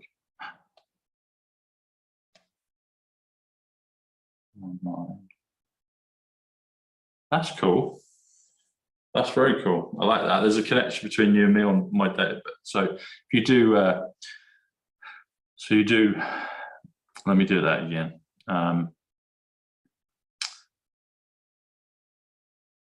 Where do we get to? Here we go. Yeah. So May 1st, 1971 comes to 3:41. Mm-hmm. You've got, if you could do the time machine, actually, time machine is 100. And then you get 241. 241 is President JFK. 241 is the 241st day of the year, is Judgment Day in Terminator 2, August 29th. August 29th is 261, which is November 22nd. August 31st in all of this with Kennedy and Diana. But anyway, so we get to 341. I was like, let's have a look at this. So if we do Martin Geddes, so you take away Martin Geddes 119, which is Nikola Tesla, you're left with 222. 222 is 1,000 years of peace. 222 is Winter White House.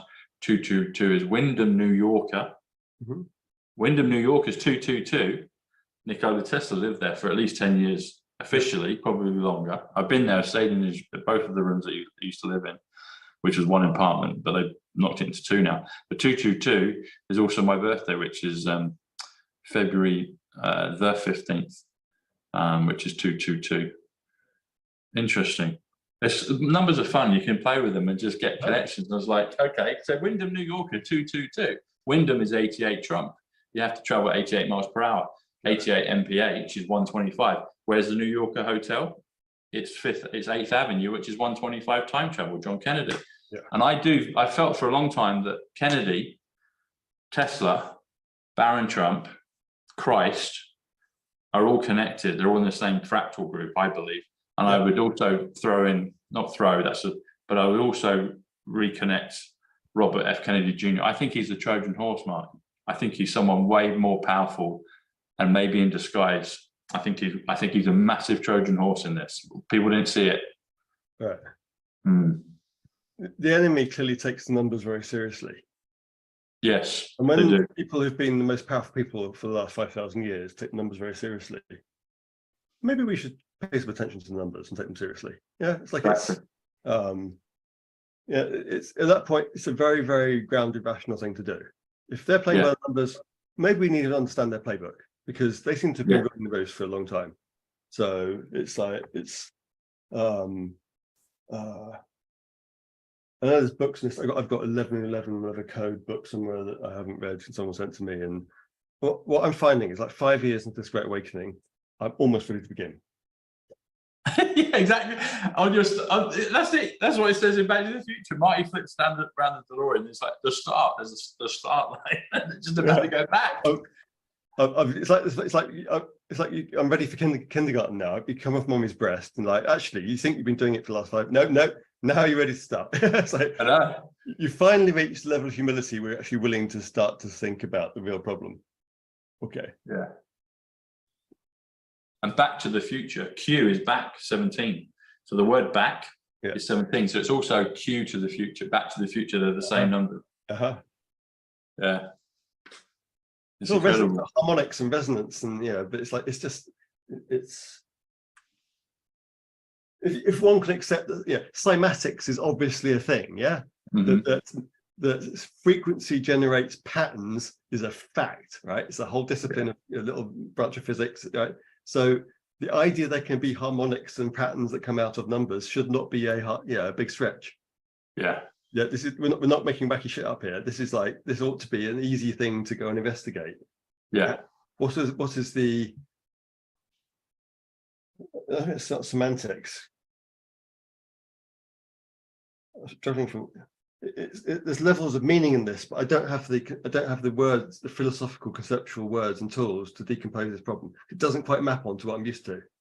Yeah, but that's okay, because at least I know what I need to go and look for. Yeah, it's like, I can't quite use my intentional, denotational, operational, semantic kind of frameworks to kind of, doesn't quite work for this one, but I know I need one, and I'm missing some conceptual tools to talk about this problem, and that's all right, because that means I've got scope to learn and progress, rather than just hiding in the corner and going, I don't understand it, I don't like it, I don't want the universe to be like this, because it makes me feel silly. Like, no, feeling silly is great, because that's always a little escape route from whatever prison you're in at the moment. Yeah. The conceptual limitation you've got, the thing that makes you feel uncomfortable because you can't get your head around it. That's always the thing you need to focus on. Yeah. It's like being in a therapy session or something. The thing you don't want to talk about is always the thing you need to talk about. Yeah. We need to talk about numbers. That could be a good film. We need to talk about numbers. Yeah. Numbers is I think it's the 4th book in the Bible. So you've got Genesis 8:78, which is Kennedy. Yeah. You've got Exodus 88, which is Trump, and then I think is it Leviticus or Deuteronomy? I can't remember, but I think Numbers 92 is the 4th one, and 4th is 88, Trump. And interestingly enough, my first number experience, I didn't know what it was. I knew it was my cousin Paul talking to me. He just died. I met Ivanka Trump, but I met her in Manhattan.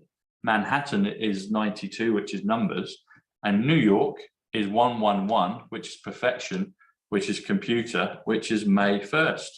And it's like, everything has all been constructed and created, and it's right there in front of us. And it's like, it's a joy to behold, It's a little bit like water goes down the bottom of the valley. Yeah. It doesn't go across the sides of the valley, and it's like, doesn't jump up and down. The numbers almost like they define the shape in which certain realities flow and other realities don't. Yeah. It's like, if you didn't call it Manhattan, you call it wouldn't attract certain other vibes, and certain things wouldn't happen. It's like there's like a substrate here of what harmonies are possible in this world, and how the symbols and how it all labels and all lines up. And it's it creates the Pokemon Go game that we're in. There's something going on which is just so. It's right there, isn't it? You can touch it. It's like, it's right there. So going back to the M&M thing, it's like MM. It's not, he doesn't spell it that way, but MM is 26, which is God, which is game. What I'm feeling is my intuitive intelligence is saying this is really interesting, it's important, even though my intellectual intelligence can't wrap its head around it right yet. Yeah. I think that's where I'm at. We all venture into the authentic, intuitive, and that's what you're doing, and you get it, and it's like, imagine in a year's time where you'll be with it. Yeah. Very interesting. You might create time travel and portals and things that we can travel through, Martin. I'll be like, I'm going to go see the architect, and we're going to go into another dimension. We can do a bit of time travel. We'll come back. Yeah, I think it's there. It's on.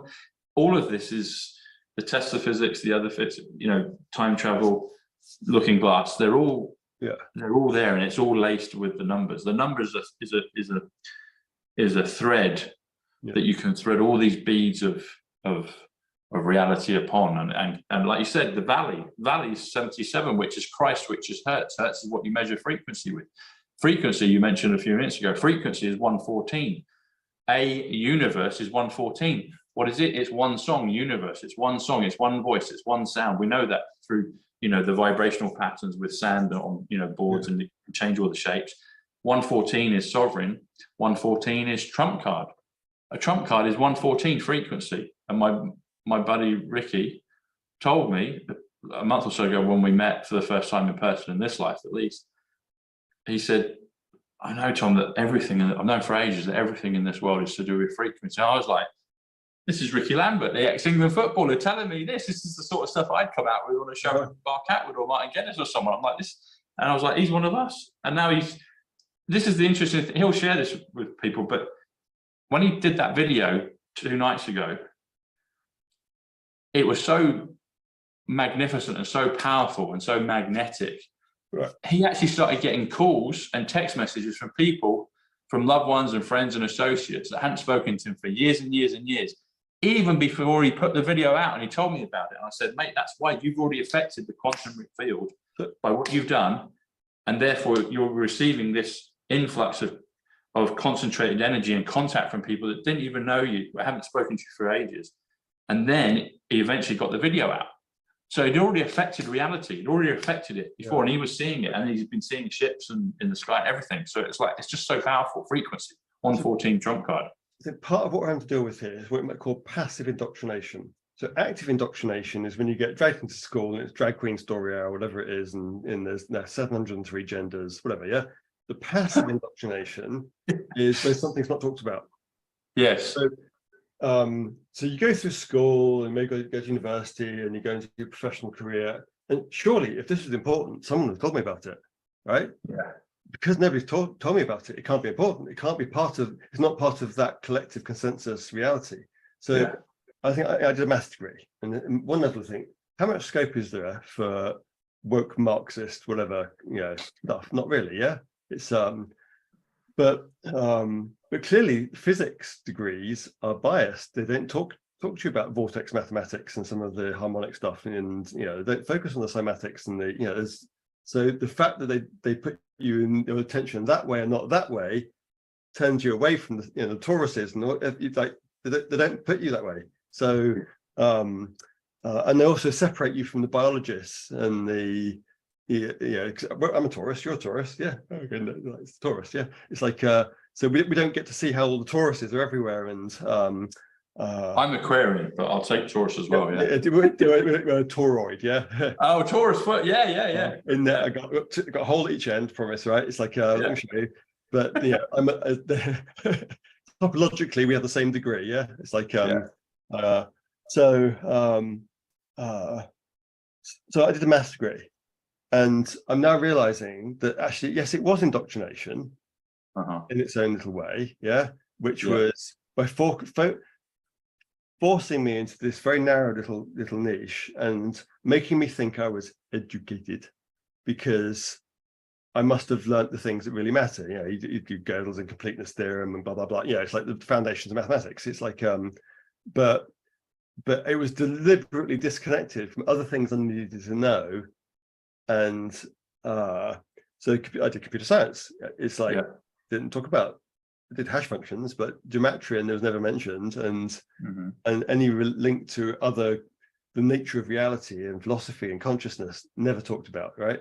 So I think half the battle here is about the intellectual unspeakability of the subject, because surely there should be courses on this, and it should be formalized, and and when you look at it, you find actually probably there were books on it, they were suppressed, or it's people are persecuted, or you get laughed at, or there's a whole program to decry those people who investigate something. It's like the naturopaths who get killed every time they go and look at the parasite nature of cancer. Yeah, it's like now, that doesn't necessarily mean that everything there is right and correct and being presented right the first time. And yeah, but it's suggestive of what's really going on. Yeah, and I think what I am struggling with myself, which is recognizing my own passive indoctrination. Right. It's so on previous interviews I talked about it'll be 3 years to get the degree, 30 years to get over it. Maybe 30 years, right? It's like, because the magic, the spellbinding of the degree. It is. Mm-hmm. It is. You literally with the square hat, the Saturn, the square thing. You know, it's like once you start to see the symbolism, go okay. The mortarboard. The mortarboard is a Satan. Get your trowel out and start.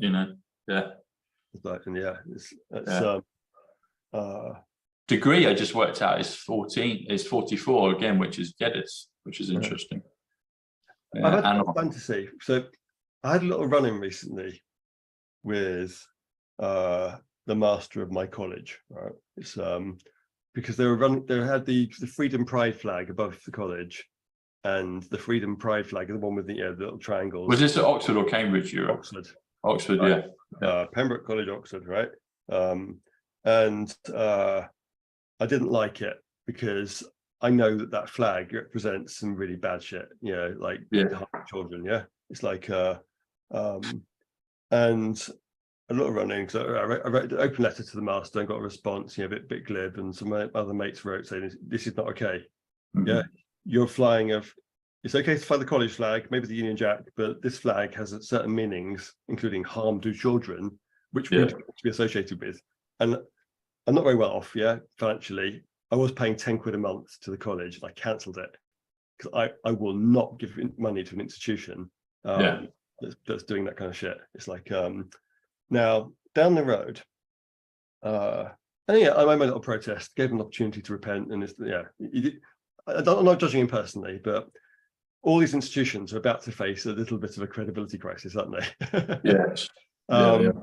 Now, part of me goes, maybe these Oxford colleges should all become orphanages for people who don't, suffered. I don't know what the future is, but we're about to have to go and completely reconstruct the academy from scratch.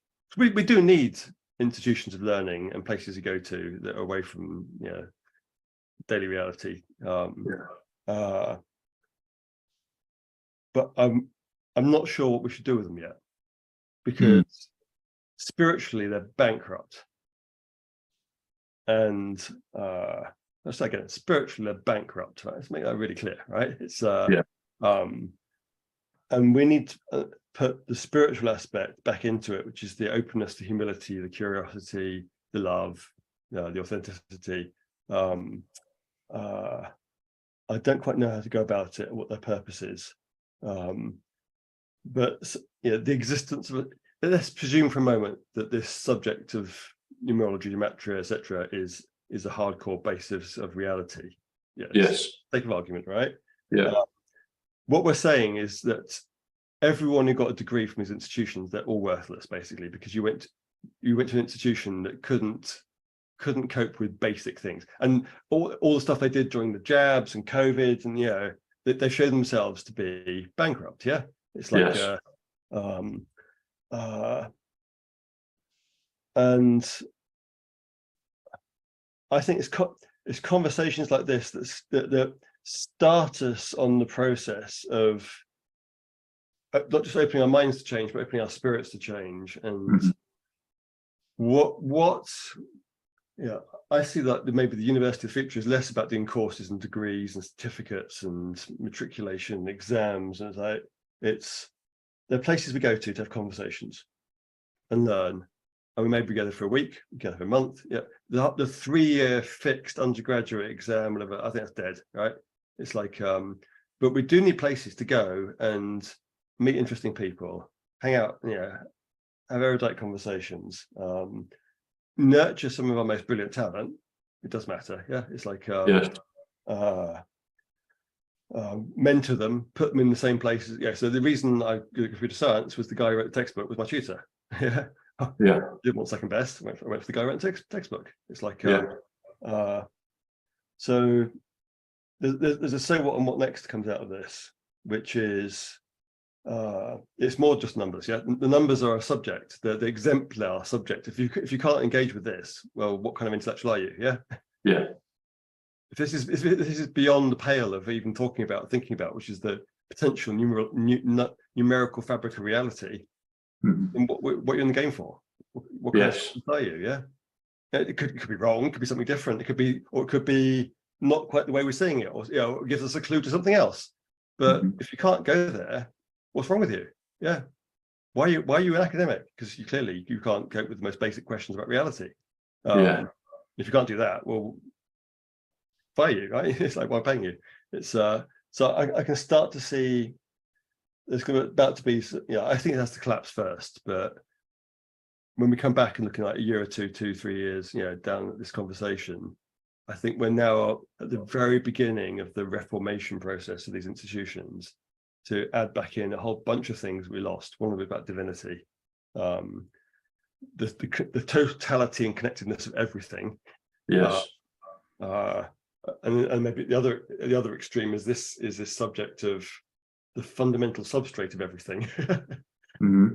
And as you said, it's the big G word is what we do together. Yeah, it's that's my very, very, very lightly held hypothesis. I wrote an essay a few years ago. I went to the Bodleian Library for the first time after 25 years. I never went to any of the museums, any of the sites in Oxford when I was there. Right, I was there for 5 years, 3 years undergraduate, 2 years do proper job, and it's only afterwards you bothered to go and see all the tourist sites when you take your mates there and your family.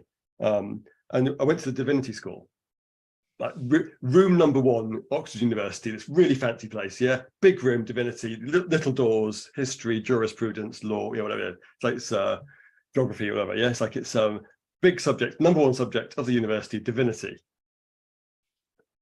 What happened? Right, something changed. Yeah. Yes. So we took divinity out, and now we have a spiritually bankrupt institution. Are you seeing what I'm saying here? Maybe we took out the very fundamental thing, which was the foundational search for how everything is connected and the fundamental nature of reality. Yeah. And instead we put in place other subjects like physics, but they've missed it. Yeah. And something has gone really, really, really wrong. And I think it is the big G bit. It is. Oh, it definitely is. But I think this is part of the puzzle.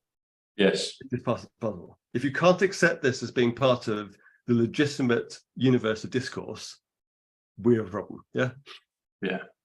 Talking of Oxford, because I didn't study there, but I've spent a fair bit of time with events and things there in the past, and maybe in the future. But I met one of our beloved intellectuals, Peter Hitchens, in Oxford many years ago, and we swapped numbers. And anyway, I got him on the show last year, and Peter's brilliant, and his brother Christopher was, amazing. But bless him, and I tried to tread gently. I did wear this T-shirt, and it kind of set off an alarm bell. He thought it was HH, the high Hitler thing. I was like, no, it's just, it's Back to the Future. And I think it initially put his prickles up on his back. But there was a point, and I hope Peter doesn't mind me saying this, but there was a point where we were going to end the interview because he was like, no, and it was, I was trying to be I was really excited because I had a lot of numbers to share with him, but he kind of shut down because I think it was something that he wasn't aware of, and it kind of, he wasn't comfortable with it. So like you said, maybe a couple of years ago, you wouldn't have had this conversation. I'm hoping in the future that Peter might be, actually, Tom, let's redo the show. Let's do another one. And he would be open to it, because I just wanted to share stuff with him. But it's interesting you said about the intellectual, and if you can't take it, why not? And maybe he's just not ready. Yeah, But what they're doing is akin to narcissistic rage. You start to get angry because someone is pointing out that your sense of what's real is not quite right. Yeah, and therefore your identity is being attacked. It's an ego matter, which you then start to defend your ego as if you're going to die. You behave badly. So I was aware of that with him, and I was trying to be as gentle and and just kind of observational as possible with him. But it really did kind of poke a stick. And I was like, okay, you know, we won't go with the number. We'll just talk about other stuff, and we salvage the interview. But you know, I like him, and I hopefully in a not too distant future, he might come around to it. I think it's going to be very hard for people who've been through these kind of institutions to recognise they've been brainwashed. Oh, I agree. I agree. Because you've been told by this little certificate you got, and there was a legit competition of 17-year-olds I went through a long time ago to who could solve puzzles really well, right? I've done a lot of work, and I was really good at solving puzzles at age 17. Yeah, not so much anymore, right? It's like it's got lazy after that. But so I stopped doing math puzzles, but I've got a bunch of friends and former associates who've been successful in the conventional ways, and they've all worn the mask and they're all not very awake, right? Other ones who went through the same path, who have had setbacks in life, who are not defined by having got this particular certificate. They're very awake, more open-minded, and be humbled by life. It's like we're about to go through a mass trauma event, psychological, spiritual. As those people wake up, and it's not going to be pretty. And I'm watching it particularly. So one of the books, I bent my leg over. I'm going to get to my table over here. So I learned this book by my tutorial partner from Jacques Ellul, Propaganda, right? 1962 classic. And what it says is two things. One, apparently, I haven't read it, right? Reading books is our book. One thing is, it says the intellectuals are the most vulnerable to propaganda because they need to have a talking point on everything, and they haven't got time to research it all, right? So it makes them socially acceptable. The second thing it says is that in order for the mass psychosis to work and us to be absorbed into that collective ideology, we have to be told we're individuals. Paradoxical, okay, is you are being successful on your own terms, whatever. So what it does is it disconnects us from the middle space of family, church, community, all of the stabilizing, that can't be true, that's crazy shit, and you go straight to the ideology, and you skip over all the institutions in the middle that hold the ideology to account. It's so by making us all feel super successful as individuals, and you can wear all your fashions, and it's define yourself by who what car you drive, etc. But to hyper individualize us is actually to make us hyper susceptible to mass programming and culture, right? It's so I think we're about to see the collapse of the academy as we currently know it. And I had a dinner like at my college this last year, and one of the people from my year, who's now a very successful academic, was boasting about how they I don't name any names, right? But it's like they have been helping the students to mask up, and they've all done so well in following all the orders and routines. And I know this comes from a completely brainwashed, propagandized place. It's and this person's spouse was also a very senior educator with a lot of responsibility. They've also been doing a similar thing, right? It's like they're going to be in a world of hurt, and they're human. If they got a particular certificate, background, whatever, it's going to be really, really sad and really, really hard. So we look beyond the people being what labels have been attached to them, and a degree certificate is just another form of label. See them as humans. It's and these institutions, particularly the high-powered intellectual ones, are going to be the worst mass casualty psychological place, because the intellectuals are the ones who are propagandized most easily, because they need a talking point in everything. Right, and also it's their identity, it's their full avatar identity, right? And they're insulated from a lot of the ordinary crappiness of life, so they have to experience that the system's corrupt. It's like because they're put into a place of slight privilege. So I see it as a spiritual job, a practical job, trauma management job coming up, and it's back to what I said earlier. There's two things. There's filling ahead with information, but there's also managing the trauma of life. And you can't unlearn. In order to learn, you need to be able to unlearn. But for that, you need to let go of your ego identity and have compassion. And I think I'm finding these two things go together. Is where I've described it in the past is like these academics. They're like drag racers, and at age 17, I was given a test of how fast in 3 hours can you go down this little track. Yeah. Yeah. Okay. And then you turn up with all the other people who are really good at drag racing. But the real world is like rally driving with car parks we have to reverse. Yeah. And if you've got no reverse gear and you can't steer and you can't navigate, you're useless. Yeah, they're going. Yeah. Yeah. Lovely engine in 1 mile, for 5 seconds. So I think we're about to go through a really difficult time for those people in particular. And I think you're right. Yeah, in particular. I mean, everyone, but in particular those, because it's and I saw it. Bless him. And I hope to do something in the future when he feels comfortable. But it's going to be a mess. You've mentioned the word spiritual a lot recently. Yeah. In the last few minutes, and spiritual comes to 125, which comes to dark to light. Mm-hmm. Yeah, again, it comes to time travel, it comes to John Kennedy. So we're going to go through this spiritual awakening, but like you said, it's going to be prefaced with trauma is going to come first, and then people are going to go through that process. But spiritual is 125, it's time travel, but it's dark to light. And also as well, spirit is 91, which is Space Force, which is POTUS, which is future, which is liberty, which is the Father. And also physics, we've mentioned physics. So physics is 99, which is ascension, which is also patriot. And so the other physics, the other ascension, the other physics is actually 165, resurrection. I believe, I've said this for a while, I think there are going to be a lot of casualties, as you've said. I do believe once we get to the other side, whenever and however that looks, I do believe in things like the resurrection. I do believe that will come, that the Christ power will resurrect people, whether it's Jesus Christ as a man in a beard, white cloak, as an avatar, I don't know.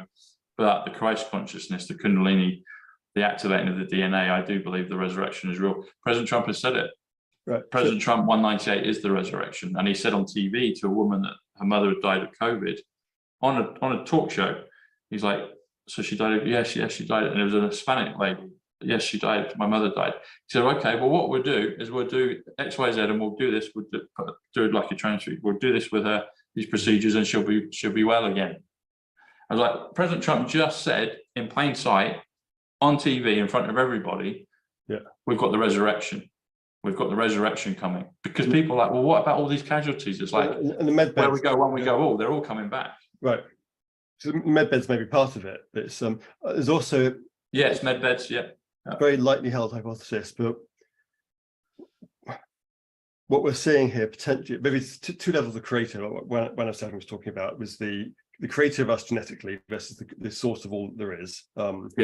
Is the numbers give us a prospective mechanism through which a higher order consciousness could be acting upon us and demonstrating. Yes. Like it's can't prove it.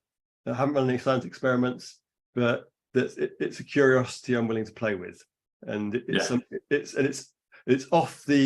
outside of the current universal discourse of the respectable intellectual academy, but it doesn't stop it mean that isn't true, because I worked in telecoms and they're working in a world that's that big when the universe is this big. So I know that there are whole subjects out there with no intellectual foundations. Exactly. And if there's one of them, there must be more of them. Exactly. Absence of evidence is not evidence of absence. Exactly.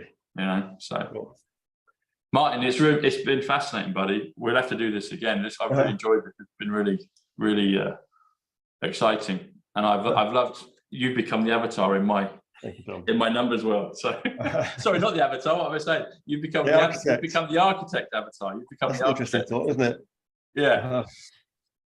We'll just have to get you a white beard and the white suit and everything. No, I can't grow beards. It's like shave. Actually, you could be Neo when he's on the Nebuchadnezzar, because he does the shaved head. It's like he's rugged and tough, and it's like Neo, Neo's DJT 34, Grace 134 DJT, How can people find you, buddy? We've talked about it, but how can people find you? Probably the easiest way is just go to Twitter, and I'm on Twitter, Martin Geddes. I'm also on Substack, and I'm easy to find. Just type my name into a search engine, and you'll find half a dozen ways to get hold of me. It's like I'm notorious already. The notorious G. Yeah. There you go. Excellent.